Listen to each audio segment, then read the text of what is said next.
Farmers around the Thunder Bay area are worried about next year's crops due to the dry conditions and lack of snow we had in December.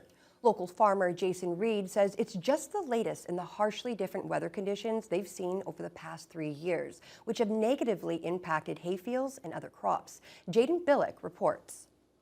Untimely small rains at the wrong time made for a challenge to harvest some of it. So the quality maybe isn't there on the hay, but corn silage is able to make up for it.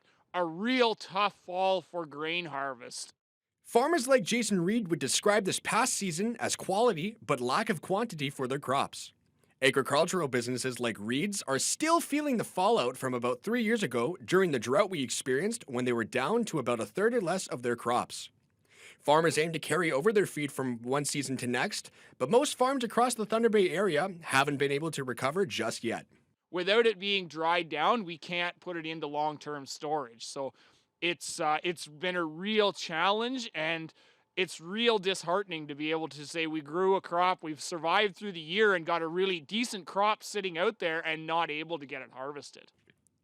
With no moisture accumulation and foggy conditions in the air through September and October, grain crops such as barley, wheat, and grain had a difficult time being harvested and stored for the winter.